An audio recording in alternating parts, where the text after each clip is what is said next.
Hey, I'm Guy. I'm John. It's our YouTube channel. Subscribe to this channel. Give this video a like. Check out the podcast in the description. Subscribe, like it. A lot of content. On the podcast, talking about how hard it's going to be to evaluate players. There was a little Zach Wilson hubbub this week because WalterFootball.com published an anonymous scout quote that said, among other things, Zach Wilson, a college scouting director from an NFC team, said that Zach Wilson is, quote, Johnny Manziel comp without the drugs. He's fun to watch, but is he a one-year flash in the pan? He's a backyard baller who's fun to watch. Then Schefter, did you see this part of this? Schefter was on KMBR with Adam Copeland and Marcus Thompson III, John. And I did not. And they asked him about it, and Schefter said, wow. I mean, first of all, everything you just said there floored me. It floored me because, number one, I think he's going to be the second quarterback pick, not the third, which we've been saying. I think he'll go second. I've heard nothing but great things about the guy, and that he got, quote, unquote, special intangibles. I just hung up the phone, literally, before I came on the show, with somebody who was telling me all about him. And I couldn't have been further from what you just said. I heard he's an incredible kid, but again, we'll have to vet it out, check him out. I'll make more calls. But I know people that know him pretty well speak pretty highly about him. Okay, let me start by saying this. Johnny Manziel was a legit red flag with drug use, alcohol addiction. Remember Skip Bayless once said the guy's an alcoholic, and social media was like, I don't remember.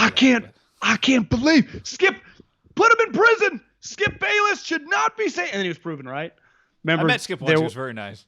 Yeah, I've met him multiple times. He seems pretty cool.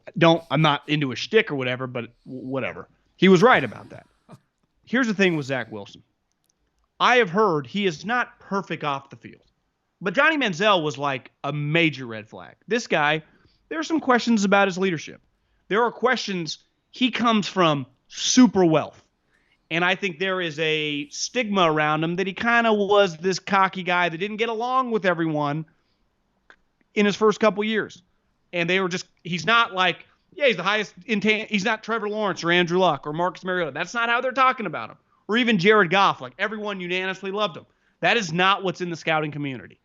So it's like when I see some of these people, and listen, Adam, I'm sure knows his agent or whatever. And Adam's not wrong. He's going to go number 2 overall because his character. But there are, when I say character flags, like there are different character type flags. There are, you've been arrested, you've been suspended, you've been in trouble. Like, is this guy going to cause harm to my organization? And then there are the character ones like, is this guy going to be a little rough around the edges as a teammate? Is this guy get along with everyone? And at the quarterback position, when you're drafting a guy really high, you're held to stupid high standards. So there are questions about this guy in the program his first couple years.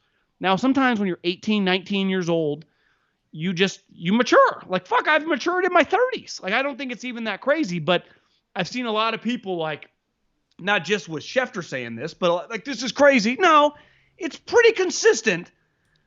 This guy got his information from a scout. Because I've heard similar, not the Johnny Manziel comment, but like people get uncomfortable when the information the teams have gets out. It's a tried and true formula that happens every year. People get very mad at Bob McGinn when he says, somebody told me this guy's a fat slob. I'm like, hey, that's what the scouting report says. He doesn't even use that language. But no, you're right. And specifically the initial report with some of the stuff you said was, and by the way, his positives are pretty positive, right? This is what the initial report said. He has character concerns. Rich kid who's an entitled brat. Uncle owns JetBlue. Parents are a pain. Not a leader, selfish. He's a know-it-all. His positives are that he's super competitive, not scared, won't back down, extremely confident, very smart, keen, recall. Keen, had to be an older scout that said use the word keen, recall, and teammates will play for him. So within those quotes, we've got, is he a leader? Teammates will play for him. We can't know that he's selfish and is a bad teammate. We can't know that he's absolutely the greatest leader. But the truth maybe the truth is somewhere in the middle there. But basically what it sounds like is somebody told somebody, no, his teammates play for him, right?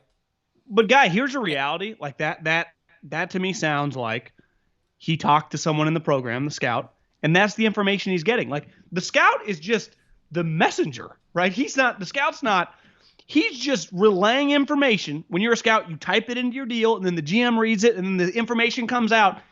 of what someone, he doesn't get to make that shit up, right? Not with a player of his caliber, unless he has an individual meeting and then he would just write in the report, in my dealing with him, he was great or he was a dick. But the information he puts in is like a description, right? Not selfish, blah, blah, blah. But that is being repeated from the pro liaison or the coach who most scouts, you go in year after year, you learn like this guy gives me the information that's true. And that's just based on their experience. And then it's on you as a detective. You start talking to you talk to some of his other players. You talk to maybe a wide receiver coach. Like, what does your group think of the guy? You go talk to the academic advisor, and then you try to put all the pieces of the puzzle. But that information on Zach Wilson is, again, like, it might be comparing him to Johnny is stupid because Johnny was a drug user and a fucking drunk. That is not the case here. But like, this guy might have rubbed some people the wrong way. Which if this guy was a wide receiver, no one would give a flying fuck. But because he's a quarterback and because I feel like a lock to go number 2 overall in the draft, I don't even think this conversation has begun to pick up steam, guy. Because what are other teams going to do? Because we just talked about the Niners. Like, there are going to be 3 or 4 teams. They're going to probably try to trade up to 2. They're going to want to try to badmouth this guy so the other team doesn't get him or want him, right? It's going to get, my prediction, there are going to be some pretty ugly stories about this guy coming out. And when I say ugly, like whatever the max is of this guy's ability, like him, not getting along with people, ugly for quarterback standards, which are just held to a different standard. Like, again, no one cares about the corner, right? No one cares. Jamar Chase, selfish. Yeah, I don't give a shit. He'll go top 5. But also, part of it is, what are your other qualities, right? What are your positive qualities?